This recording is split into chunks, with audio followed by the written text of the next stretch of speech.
previous video, I spoke with you guys about the TT685, which is one of my favorite flashes. This is a flash by Godox. It's a Sony mount, as you can see there. It's about $120, something like that. It varies a little bit, but that's kind of where it's at the moment. And it's great. One of the things I love about this flash is that it also works as a transmitter. In case your transmitter breaks, this is a nice backup. However, let's say you guys are like Lloyd and Harry. We are on a very tight budget. The TT600, this one right here, this is a different flash. It's pretty much 90% of what that flash is for half the price. So this right now on Amazon, you can get it for 65 bucks. And that to me makes it really the best, I would say the best off-camera flash if you don't need a lot of power, a ton of power. So if you want a lot of power in a flash that's about the size of this, the AD200 is by far my favorite flash. I've made a few videos about it, I'll link them below. That is my favorite off-camera flash because that one you can't mount on your camera. So this is a TT600, which you can mount on your camera.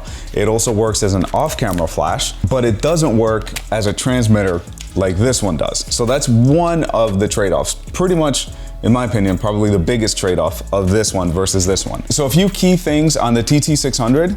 Obviously the price, $65, you really can't beat that.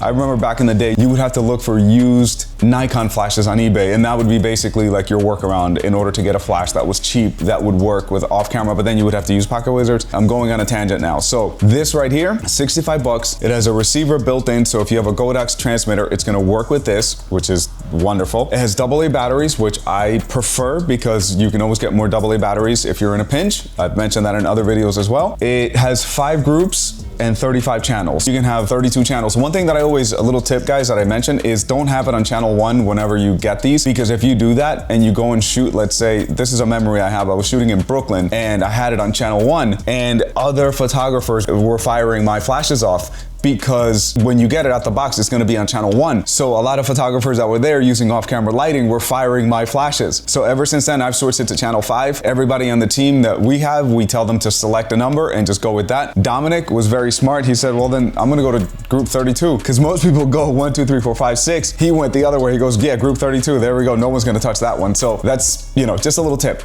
Select a channel that works for you. Don't be on channel 1. This one can also do high-speed sync. I've posted a video about high-speed sync, so you guys know what that is. It's essentially going past your native sync speed of 1/250th of a second. That's freaking amazing that this little thing does that. Has full power, obviously, to 1/128th power, so you can really dial it down. If you're shooting at full power, can you get away with it in the middle of the day? Yeah, kind of, but you have to have it really, really close, and more than likely, you're not gonna be able to use modifiers because, yes, it has some power, but it's not gonna have a ton of power if you're shooting at f11 or f16. The flash would have to be very, very close to your subject in order for it to really register. Can you get away with it? Absolutely. But is it the best tool for that? Probably not. So, just being completely forthcoming with you guys. The zoom range is 24 to 200. And that, it helps for us. For example, we always use the grids from Magmod, and that's why this little attachment, this rubber attachment doesn't come with the flash. This is Magmod, so this is what you actually get.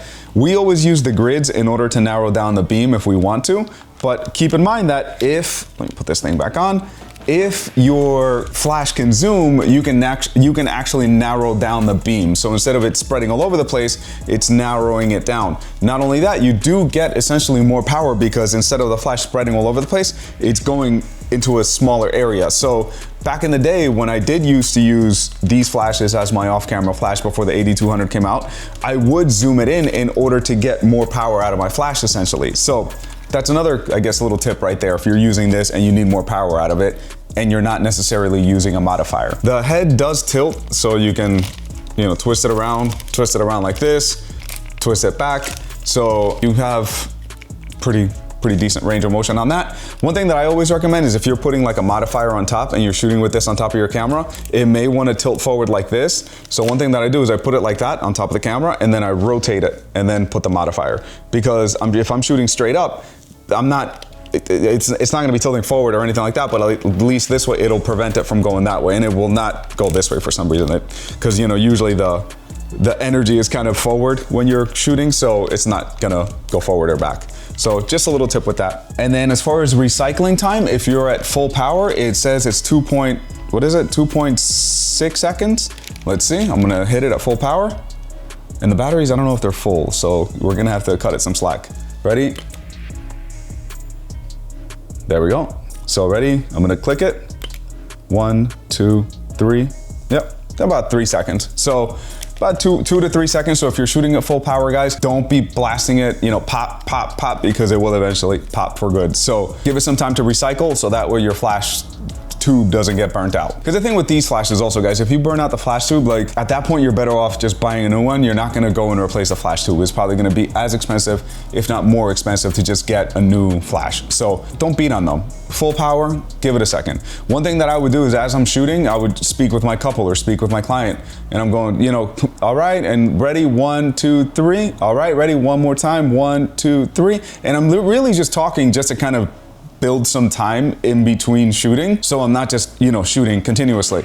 If it's at 1/32 power, you can shoot like that all day. It's not really gonna do much. So it's just a matter of when you're shooting at full power to wait. And then color temperature is 5600, give or take 200 degrees. That's what it says on the website. So when you're shooting with no modifier on it, your white balance should be about 5600, right around there, and this should look white. So there's that. It also works as an optical slave. So that's one thing, guys. I don't really like doing that because if you're shooting with other people around you, if their flashes go off, this is gonna go off. So I don't know if you guys are familiar with that, but you can set this off. Back in the day, if you had a remote, let's say for one flash, and you didn't have a remote for the other one, you would put it on optical slave. So when that flash would go off, this one would go off as well. So whenever it would see a flash, this one would also fire.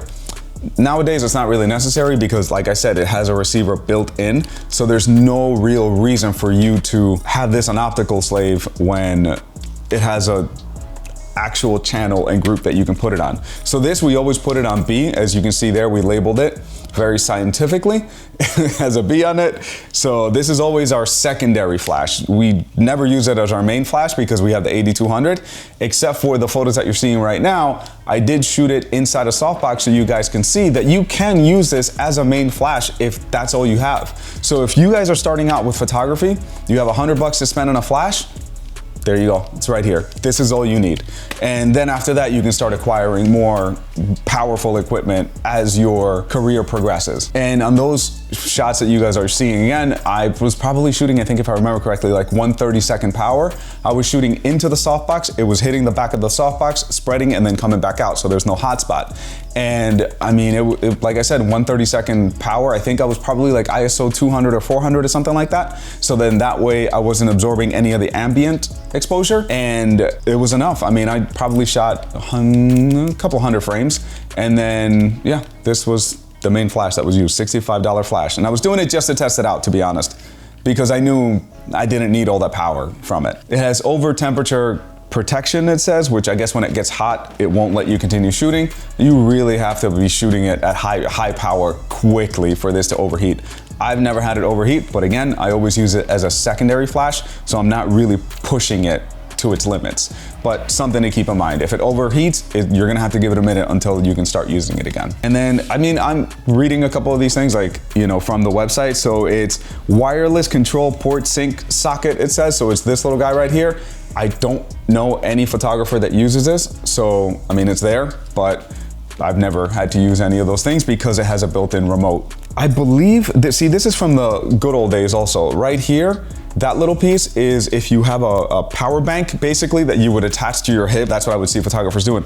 And then it would power it here, so that way you wouldn't run out of power, you wouldn't run out of juice. Recycling time was quicker and all that. I've never in my life used that. I don't think it's necessary, but it does have that option, just so you guys know. And it says that range is 100 meters or 300 feet, because again, America.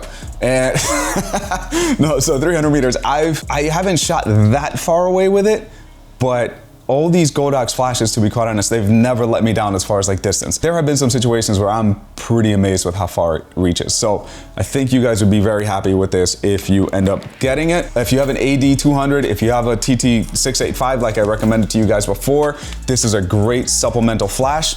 Like I said, the only difference between this and this really is that you don't get this as a transmitter. So this won't control other flashes, whereas this one will. So I would probably, if I were to categorize things like, you know, the best to the least best, AD200 is at the top. That's my favorite off-camera flash. The bigger ones, the 8400, 600, all those, 300, they're good, but they're cumbersome. So the 200 to me is just the perfect all around. This would be, you know, second place would be a TT685 because it also works as a transmitter. And then last but not least, you know, not to be outdone, the TT600. This is a wonderful little flash. I would buy one just as a backup, just to have. And honestly, guys, I wanted to call these flashes disposable. But when I was doing my research for this video, I've had this flash, if I remember correctly, it was 2017 or 2016. You guys are seeing the screenshot. That's how long I've had this flash, and it's still kicking. That is incredible value, if you ask me. So TT600, go and get you guys one of those. I'll leave a link down below to our affiliate thing or whatever. So if you guys want to support us, I guess, I think we get a little kickback from that. One thing that I do want to mention is that this one, the TT600, I do have it for the Nikon mount. So this was before I switched over to Sony. Can you put this on top of a Sony and will it flash? Yes. But personally, I don't like mix and matching things like that. So this I've never put on my Sony camera. It's always been off camera.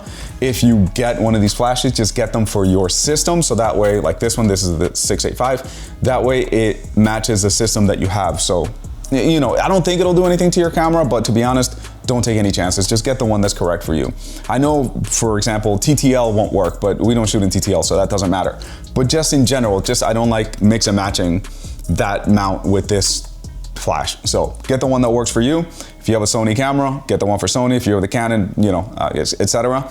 And I hope this video is helpful, guys. Like I always say, I want to post videos that are practical. I don't want to post a bunch of bullshit where I tell you guys, go and get the most expensive gear because you should. You know what I mean? I could tell you guys, go and get a Profoto flash that's $900. Who the hell is out there buying these things? I would like to know. My business is doing good. I'm sure you guys are doing pretty good yourselves as well.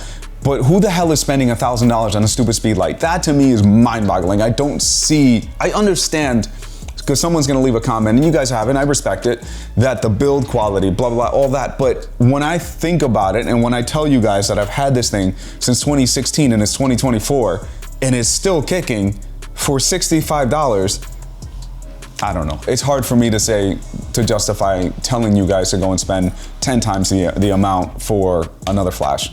In any case, guys, if you enjoy our content, if you enjoy our videos, if you would like to subscribe, I would really appreciate it. I'm trying to post as much as I possibly can, given, you know, other obligations that we have. And if you have any questions, comments, keep them respectful, guys. I always answer to the comments that are left, and I always appreciate that you guys are engaging with us. Thank you so much, and I hope you're having a great day.